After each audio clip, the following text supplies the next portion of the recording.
Shut up and sit down.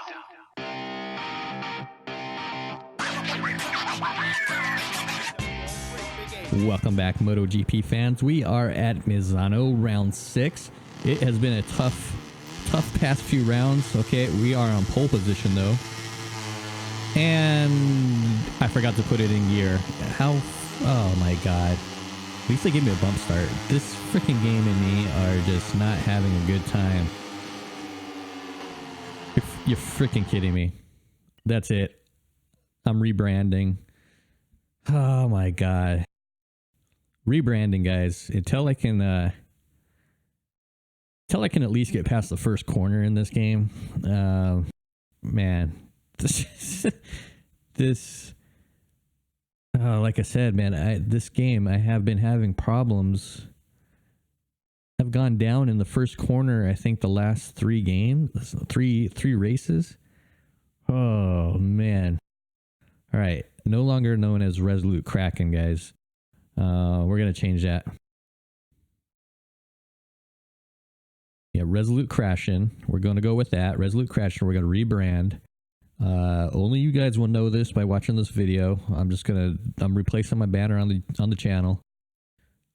We will be known as Resolute Crashin' until we can at least get past that first corner. Man, last 3 races, it's freaking crazy. Oh my god, I don't know what the problem is. Right, let's load this up. Change the banner. Come on, customize. Here we go. Replace this.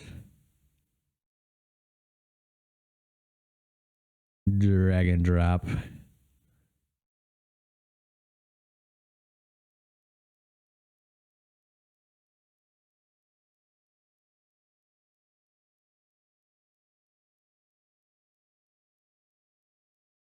All right, there we go. Resolute Crashin'. That's a pretty good name, actually. I kind of like that. I might keep that. Let me know what you guys think in the comments. Is that a Resolute Crashin'? I'm resolutely crashing every freaking round. All right, so I was on pole position. I was like a second ahead of these guys in qualifying. I went down with no warning in that first corner. I didn't even hit anybody this time. I was barely turning. It looked like I was actually pushing.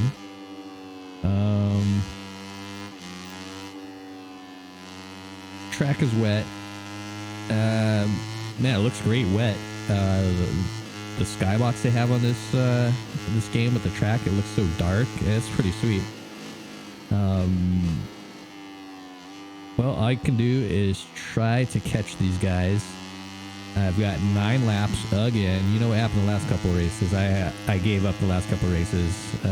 Ended up just doing wheelies and some endos. I need to see if I can catch these guys. I dropped I was at 95% difficulty the previous 2 rounds. And after you crash, I just could not catch up to the AI. So for this round, I dropped down to 92%, I think. So from 95 to 92. Previously to that, I was at 90% and I was just winning too easy. So the only thing that happened between that time is there was a patch released after my Assen race where I won so easy. I think something in that patch, from what I've read online, is it caused something with the AI to go wonky. So you'll beat them in qualifying, no problem. Once you get into the race, if you're ahead of them, they won't really attack you. I haven't had that opportunity yet because I've been crashing at the first corner the last 3 races. But from what I've heard, if you get in front of them, they won't attack you. If they get by you, you're screwed. If you don't pass them back right away, they end up going like a couple seconds faster per lap than you, and you can't catch them. So that's kind of been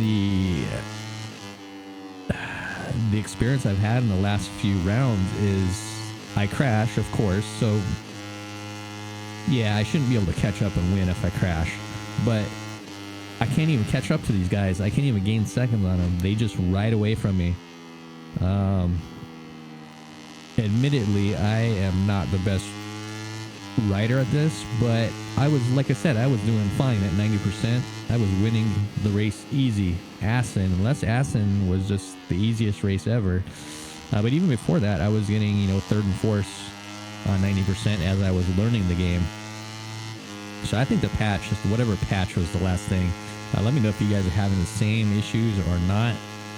Again, I'm at 92% difficulty. I just need to not crash. But we're gonna try to catch these guys.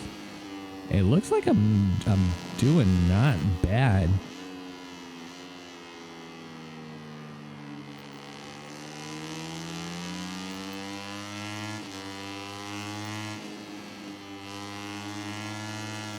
This isn't one of my favorite tracks. It's there's just a couple sections that, man,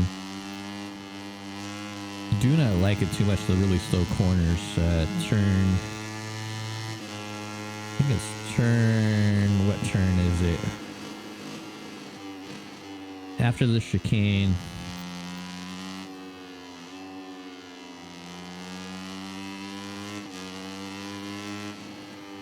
Yeah, this little hairpin coming up here is kind of irritating. It's like a double apex, I guess.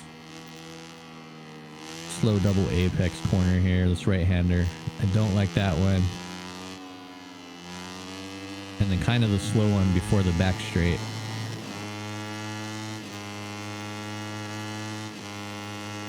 Yeah, so Misano World Circuit this is. So it's officially known as the Misano World Circuit Marco Simoncelli. It was renamed after his death. He died in 2011 at the Sepang circuit. In 2012, they renamed it after him. Man, if you haven't been watching MotoGP that long, man, Marco Simoncelli, he was an Italian. He was actually from this area, Rimini, where this track is. He was this tall, lanky guy. He had this big bush of curly hair. He was a character. I think, my personal opinion, he was a 250 world champion. I actually got to see him race in person at the USGP at Indianapolis in 2008. But man, he moved to MotoGP.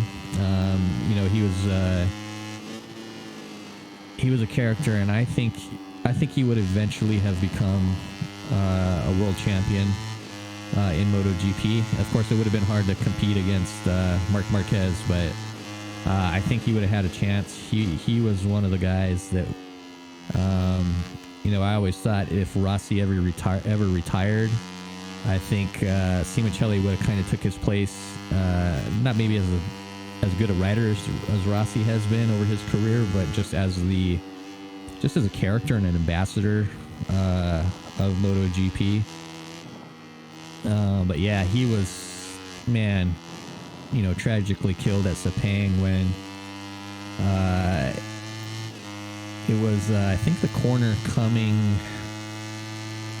One of the corners on the back half of the circuit, he laid it down coming out of a corner, and he just held on to the bike. He tried to save it, and he came across the track, and Colin Edwards and Rossi both hit him, and yeah, he died.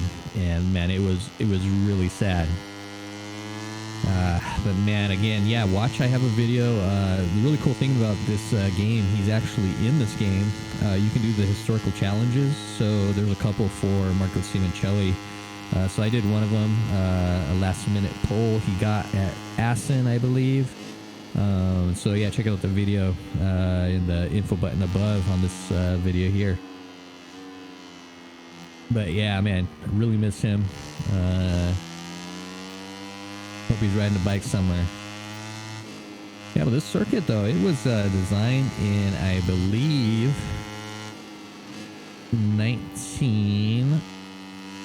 where was it? 1972. It was first held its first event, but it was designed in 1969, built from 1970 to 72.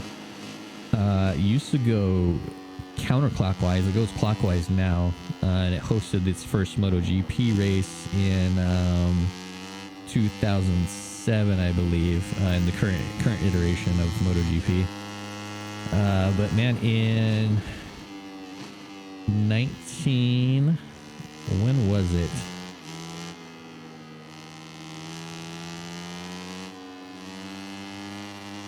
In 1992, Wayne Rainey, he's a multiple-time 500cc champion. He was fighting with Kevin Schwantz. He was leading the Misano GP. He went down and he slid into the gravel trap at a really high speed. And I guess the gravel trap was kind of raked. How they kind of, I guess, was more beneficial for like F1 cars and other race cars to help those cars stop in the gravel. But he slid into the gravel, hit those ridges, I guess, that were in it, and it actually broke his. He injured his spine. He broke his spine, and so he is now paralyzed from the chest down since then. So that is a weird, crazy freak accident for that to happen, sliding into the gravel trap, man. And then in 2010, 17 years to the day, Japanese rider Shoya Tomizawa, he was killed at this track. He lost control of his bike. He was kind of thrown onto the straightaway. It happened, I think might have been coming out of a corner, but he kind of was in the way. Didn't get thrown off the track. He was thrown right into the track. And Scott Redding and Alex DeAngelis, they hit him. And unfortunately, he also passed away.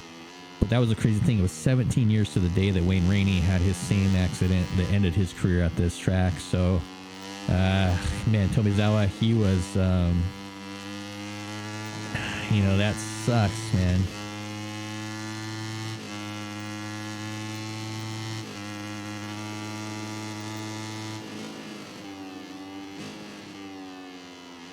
So what am I at? I'm at lap 6, and it doesn't look like I'm catching these guys.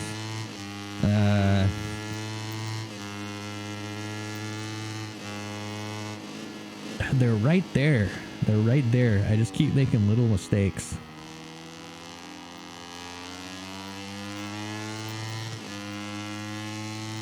See, that's the weird thing.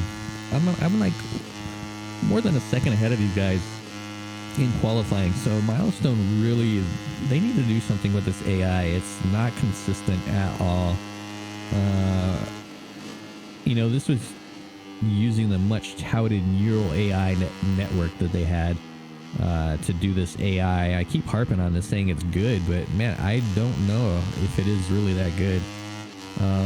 Yeah, maybe they've trained this AI to go around the track fast, but they need to put a lot more parameters on these other riders, to make mistakes, to get fatigued, mental lapses, whatever. That's how I would design an AI. And actually, it's pretty funny. I actually, it's been quite a few years ago, but on Xbox 360, you used to be, as part of this creators club, you used to be able to create your own video games on it, and submit them and have people play them if you just join the creators club. But anybody could download the games and play them.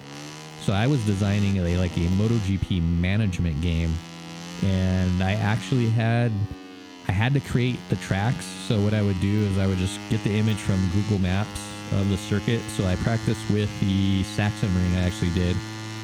And then I would have to, I made kind of a little tool using Adobe Illustrator. I would be able to copy the path of the actual track with the different points, the coordinates of the track. I would import that. I made a tool to import that, convert it to, paths in the game. Then I just made little dots that would follow the track, but each dot was representing a rider and the bike. So I would have the bike and rider with different attributes, you know, like could they push hard in a corner? What was their, you know, their kind of rating? Like, so if it was Casey Stoner or Valentino Rossi, they had a little bit more edge. You know, I was gonna have attributes like were they good passers, etc., etc. But it was really cool. I was able to get it to make the little dots follow around the course of the track, and I was able to tune it so they were doing times that were equivalent to the real racers at that year. And this had to be back in 2010 maybe. I was working on this. I never really got too far. And it's funny, I emailed Dorna. I was like, hey, how much is it to license this game? I never heard back from them. I wanted to make the management game and get it officially licensed. Yeah, they were like, yeah, we don't know who you are. We're not going to respond to your email. So that was pretty funny. So anyways, if Dorna would have replied, if I could have afforded the license, hey man, I might have been building a MotoGP management game. I could still do it, because what I was going to do is I was going to release it, and you were going to be able to go in and, you know, I'd put in fake names of the bikes and everything, and then you were going to be able to go in and just change the riders and the team names to whatever you wanted, so you could replicate the real ones on your system, so I wouldn't have to get the licensed version. Unfortunately, I might have lost all that code in a hard drive crash. I think I still have the hard drive, possibly, but I'm going to have to send it away for recovery, and I just don't know if I am going to do that or not. I would probably be able to figure out some other way to do it, but it was pretty fun trying to program.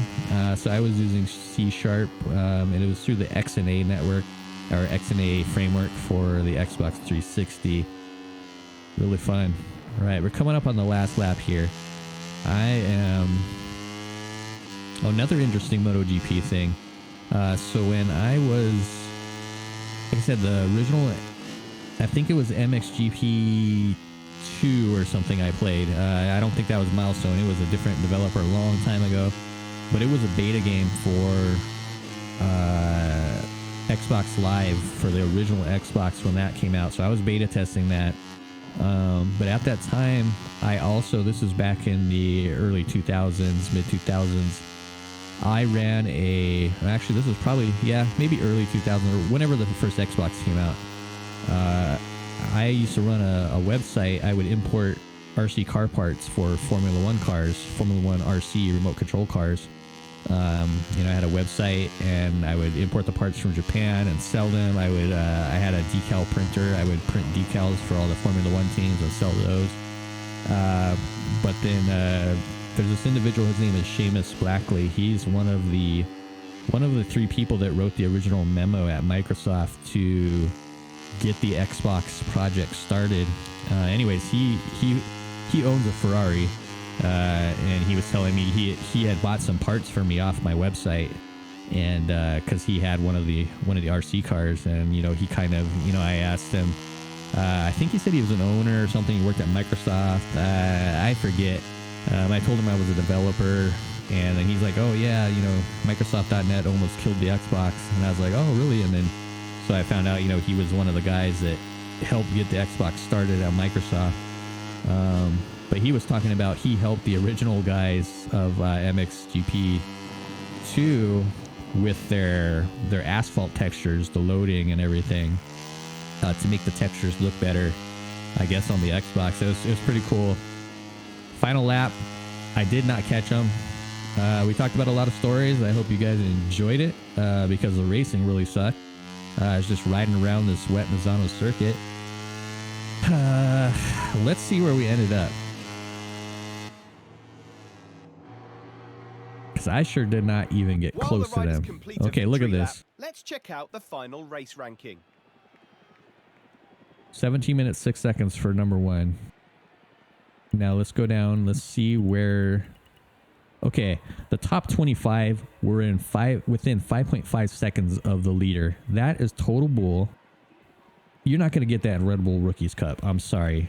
The whole field of 25 riders is not going to be 5.5 seconds behind the leader.